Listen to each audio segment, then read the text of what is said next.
It may be a case of the punishment fitting the crime. A landlord sentenced to spend a year in prison in the very home that was the center of an A News rental fraud investigation. Charmaine Roy defrauded would-be tenants out of more than $13,000 by accepting deposits for a suite that she had no intention of renting to them.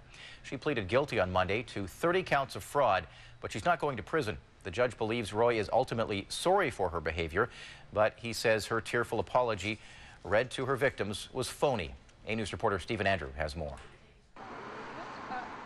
The Saanich landlord at the center of an A News rental fraud investigation is going to prison, to a place she knows very well. Where is their money? Roy pleaded guilty to 30 counts of fraud after she rented a suite in her home to more than 30 people. She refused to let them move in and then kept most of their money.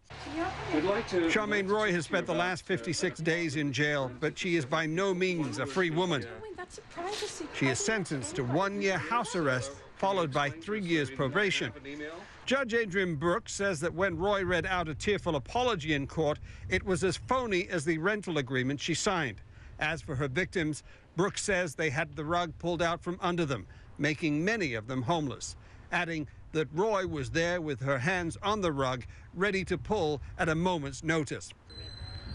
The prosecutor, who wanted Roy sentenced to a federal prison, says she is happy with the sentence. Each of the people who were involved in this scam, they lost homes, they lost money, they lost faith in the system.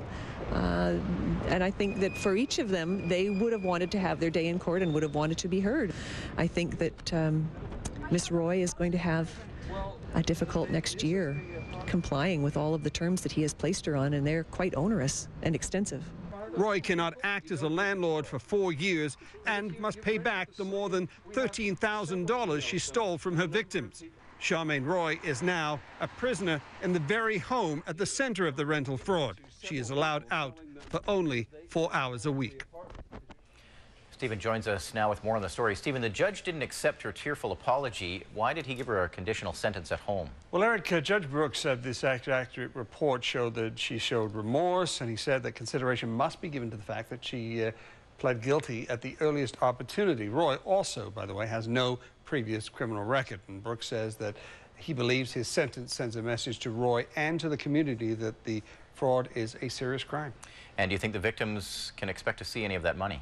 Well, they should, Eric. I mean, it's a court order, and Charmaine Roy has to pay back her victims, some of them within a year, others within 4 years. But as the Crown told reporters today, if she does not pay back that money or violates her sentence in any way, she'll be back before Judge Brooks in a courtroom, and she will probably spend more time in jail. Good warning for potential renters as well to double check. Absolutely.